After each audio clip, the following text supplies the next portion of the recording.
Welcome to the Deep Dive. We sort through piles of information so you don't have to. Yeah, we bring you the key stuff, get you up to speed fast. And today, we're really diving into Simon Sinek's big book, Start With Why. How great leaders inspire everyone to take action. Right, this is the one that argues there's this fundamental pattern, a way great leaders and organizations think and act that's, well, different. Exactly. Yeah. So our goal here in this deep dive is to really get a handle on this why thing. What's at the core of it? Right. And what it actually means for, leadership, business, even just our own motivation. Mm-hmm. Okay, so let's jump into a really interesting historical puzzle. The race for manned flight, right? Early 1900s. Langley versus the Wright brothers. Yeah. You had Samuel Pierpont Langley. Yeah. Highly respected guy, Smithsonian, Harvard connections. Huge funding, too, wasn't it? Like $50,000 from the government? 50 grand. Oh, a yeah. massive amount back then. And he had the best team, all the resources you could want. Looked like a sure thing on paper. Totally. By all accounts, he should have succeeded. But then, Then you have the Wright brothers. Over in Ohio, running a bike shop. just a modest bicycle shop. No fancy degrees, no big funding, none of that stuff Langley had. And yet, they were the ones who actually did it. First successful manned flight, 1903. So the big question Sinek asks is, how? How did that happen? How did the Wright brothers pull it off, inspire their team, when Langley, with everything going for him, didn't? And the book argues. Well, it comes down to how they approached it. They started with why. That's the core argument. Okay, let's jump forward a bit. Mid-70s, Apple Computer starts up. Right. Steve Wozniak and Steve Jobs. And they weren't just about building machines, were they? Wozniak, he had this vision. Empowering the individual Right. through personal computing. Exactly. And Jobs was driven, wanted to build something significant, something with impact. And look how fast they grew. $1 million in revenue year one. Yeah, and $1 billion company in just 6 years. Thousands of employees. Now, they weren't alone, obviously. The whole PC revolution was kicking off. True, lots of players. But Apple, they've just consistently shaken things up, haven't they? Yeah. Computers, then music, phones. Across multiple industries. And Sinek's point is, a big reason for that constant disruption. Is that they start with why. They inspire. Exactly. And think about Martin Luther King Jr., too. The sheer power of his inspiration. That civil rights movement, just incredible. The March on Washington, 1963, 250,000 people show up. And this was before websites, email invites, none of that. They came because they were drawn to his vision. People knew things needed to change, sure. But King, he was different. He inspired a whole nation, really, to act for the good of everyone, not just one group. Because he started with why. It connected. Yeah, which leads to this really key distinction Sinek makes. Between just being a leader, having the title. And actually leading, inspiring people. Right. People with authority, influence, that's one thing. Yeah. But inspiring leaders, we follow them because we want to. Not because we have to. We follow because we see something in it for ourselves, some shared belief. And that feeling, that desire to follow, comes from inspiration, which is different from just motivation. Totally different. Motivation, that's often external, right? Carrots and sticks. Like GM offering cash back to sell cars. It works, short term. But inspiration, that's about creating a sense of purpose, a feeling like you belong to something. And the action comes from inside then. It creates loyalty, people willing to put up with inconvenience, maybe even pay more. Yeah, and Sinek noticed this fascinating thing that these inspiring leaders, these organizations, they're diverse, sure. But they all share this common pattern, the way they think, act, communicate. It's the complete opposite of how almost everyone else does it. Which makes you wonder, right? What if we could all figure out how to do that? Learn to think and act and talk like the ones who inspire. Imagine the impact. Job satisfaction. Maybe that 80% stat, people not having their dream job, maybe that could change. Productivity, creativity. It could build things on trust, on loyalty. It's a huge thought. It really does come back to our assumptions, doesn't it? Sinek uses that powerful example. The Hitler and JFK inauguration descriptions. Yeah.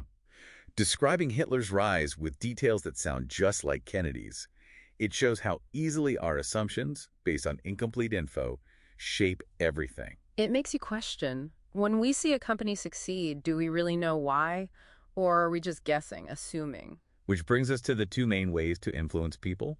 Manipulation. And inspiration. And Sinek is quick to say, manipulation isn't always like evil, it's just common. Very common, especially in business and marketing. He lists a bunch of tactics, Price drops, for one. Quick hit, right? Sales spike. like a sugar rush, or he says heroin-like. But it can lead you straight into the commodity trap where it's all about price. Even Walmart, the king of low prices, you could argue there's a reputational cost there, right? Definitely. Then there are promotions. BOGO, free gifts. Value added.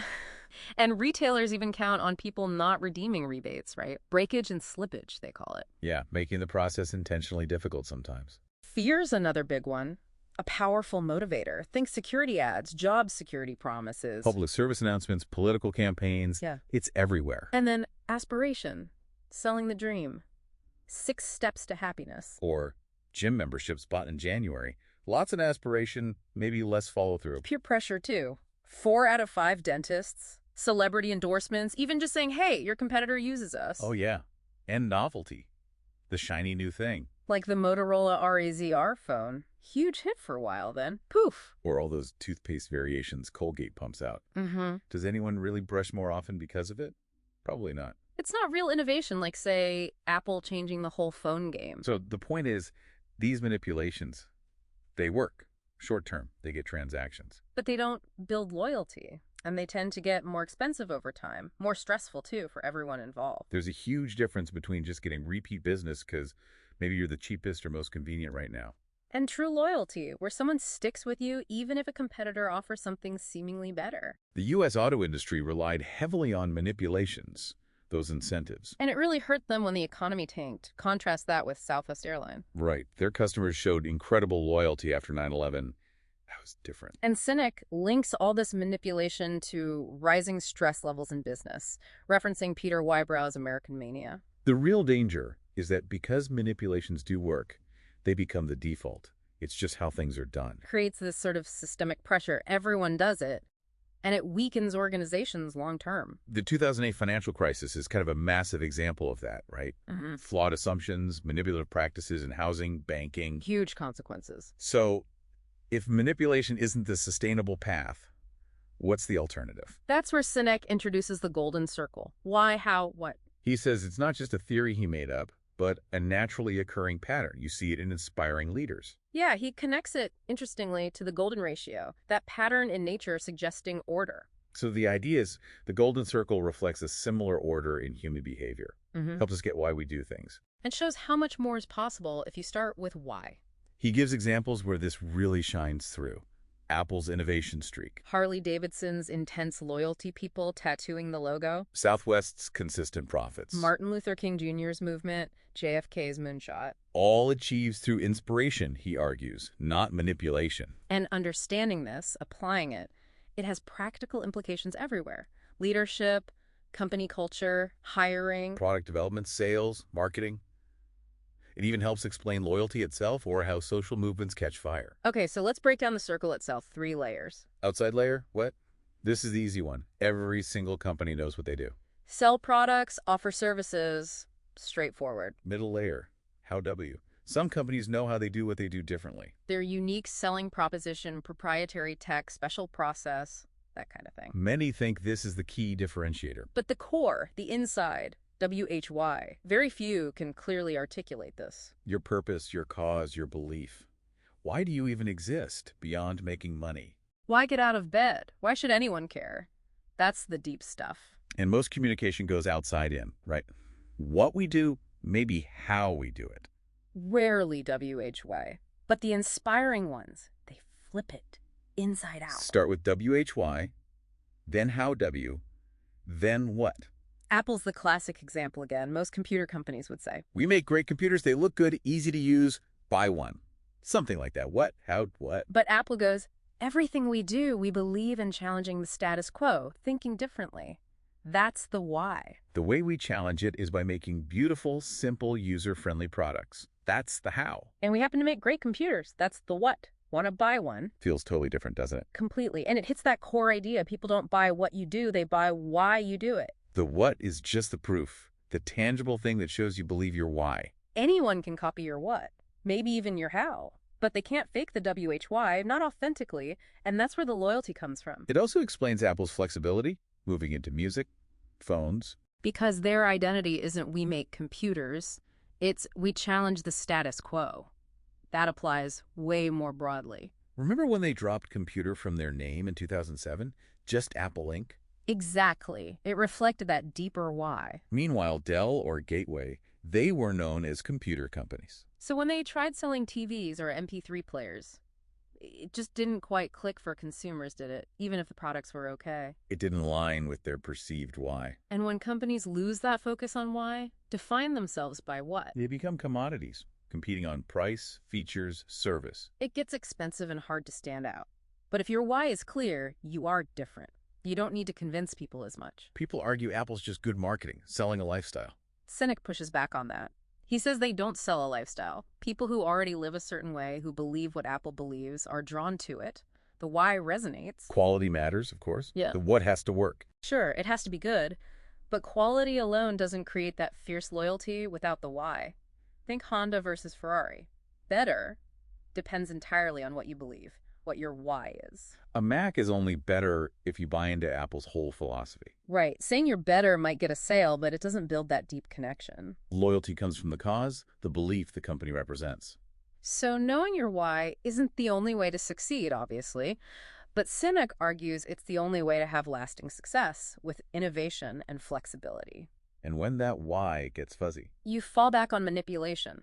Short-term fixes, long-term cost. the railroad example is powerful here. Late 1800s, early 1900s. And they got obsessed with what they did running railroads. Instead of WHY, they existed mass transportation. So they completely missed the boat, or rather the plane, when air travel came along, defined themselves too narrowly. You see echoes of that today, don't you? Music industry, newspapers, TV, struggling with new tech. Sinek would say they need to go back to their original why, not just ask, what do we do now? But why did we start this in the first place?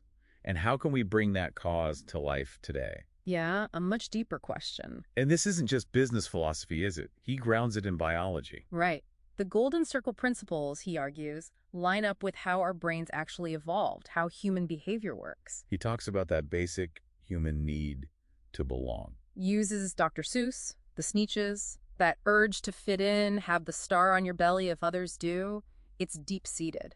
We feel it when we're around people who share our values, our beliefs. Creates trust, safety. Like when you're traveling and meet someone from your hometown. Instant connection, often. Yeah, because you assume shared values, shared background. You trust them more easily. And that drive to belong is so strong we do irrational things sometimes. Spend money to feel it. We gravitate to brands, companies, that clearly state their way. Why, if it matches ours? The products become symbols, badges of our own identity. We also have this built-in radar for things that don't belong, don't feel right. Like Dell selling MP3 players just felt off, didn't fit their computer company identity. Whereas Apple could branch out more easily because their why was broader. Those old I'm a Mac, I'm a PC ads really played on that sense of identity, didn't they? Totally. Defining the Mac user tribe. So inspiring leaders, inspiring organizations, they make us feel like we belong, like we're safe, special, not alone. That builds loyalty, connection. We feel it intuitively. In our gut. But it's not actually the gut doing the thinking, is it? It's the brain structure. Exactly. The Golden Circle maps neatly onto the brain. What aligns with the neocortex? Our rational, analytical brain. Language lives there. But WHY and how W? They connect to the limbic brain. That's the emotional center. Feelings, trust, loyalty, decision-making. Crucially, the limbic brain has no capacity for language. Which is why it's so hard sometimes to explain why we feel a certain way or why we made an emotional choice, like explaining why you marry someone. The rational words never quite capture the feeling, do they? So communicating outside in, what first? Yeah. People get the facts, but it doesn't necessarily drive behavior. But inside out, WHY first. That speaks directly to the decision-making limbic brain. And then the neocortex rationalizes it afterwards. Puts language to the feeling. That's why gut decisions feel right. They come from the feeling part of the brain. Rationalization comes later, which makes things like polls and market research tricky. Because people might be telling you their rationalization, not the real emotional driver. There's neuroscience backing this up too, right? Richard Restock's work. Yeah, suggesting that overthinking, forcing purely rational decisions can actually lead to worse decisions. Whereas those limbic-driven gut feelings, often faster and better quality, like trusting your first instinct on a test. Right. Or imagine buying a TV. You get buried in specs, LCD versus plasma. It's confusing. But then a friend says, oh, I love my Sony. That emotional connection carries huge weight. So companies that don't communicate, why force us into that confusing, purely rational space? Which makes us uncertain, stressed, Yeah. and vulnerable to manipulation. But when the why is clear, Mac, hardly people drawn to it feel confident. The features matter, sure, but only after they've bought into the why. It's that inside-out process working properly. It's winning hearts and minds, literally. Heart first, the limbic why, then the mind, the neocortex what. Great leaders get this instinctively. They trust their gut. Art before science. Colin Powell's rule, too, the 30 to 80%. You don't need all the facts to make a call if your intuition feels right. Explains why we feel uneasy when pushed into something that just doesn't feel right deep down. So rational stuff, design, service, brand, we use it to explain our choices, but it's not what drives the choice initially. It's what you can't always see, the why. Like the laundry detergent example, years focusing on whiter whites based on research. Missing that people actually cared more about the feeling of clean, the smell. The why was about feeling clean, not measurable brightness. Or cell phone companies piling on features before the simple iPhone changed everything. Or German car makers initially ignoring cup holders for the U.S. market. Seems small, but it mattered emotionally. The limbic brain drives us to do amazing, sometimes illogical things based on hopes and dreams. Exploration, starting businesses. So while research says quality, features, price matter, look at the most loyal brands. Harley's long wait times. Apple's higher prices, they don't always win on those rational metrics. Because the loyalty isn't about those metrics primarily. It's the emotional connection to why. Think about the die-hard Mac fan. They'll list reasons: UI, design, creativity. But those are often rationalizations for an emotional buy-in to Apple's think different. Why? Its personal identity. Even Apple employees often talk about being part of a cause, something bigger, not just the paycheck or the product. It's loyalty beyond rational argument sometimes. And the products become symbols of that belief, like seeing MacBooks everywhere, badges of identity. Companies with a fuzzy why, their products don't carry that same symbolic weight. So if you don't have a clear why, the world can only see your what, and you're stuck competing on manipulations. Price, features, service. But just having a why isn't enough, right? It needs balance, order. Exactly. 3 crucial things for inspiration: clarity of why, discipline of how, consistency of what. Clarity of why, really knowing your purpose beyond just products, essential to inspire anyone. Manipulations motivate. Why inspires. Discipline of how these are your values, your principles, but as actions, as verbs, how you actually operate. Holding yourself accountable. That's the hard part, sticking to it. And consistency of whatever, everything you say, everything you do has to prove what you believe. That's where authenticity comes from. Right. Authenticity isn't something you can just claim or ask customers about. It flows from that balance, when your why, how, and what all align. Apple feels authentic because their products, what reflect their belief. Why? Dell trying to make MP3s felt less authentic, didn't align. And belief fuels passion. Authenticity builds trust, relationships, loyalty, moves you beyond just competing on price. It's not essential for short-term success, maybe. But vital for lasting success, because it comes from genuinely acting on your why. And the order matters hugely. Why, how, what. Starting with why changes everything. The what is the proof, sure, but the why gives it context, meaning, inspiration. The Southwest Airlines story is such a great example of this. Roland King, Herb Kelleher. Different personalities, but united by a cause, a clear why.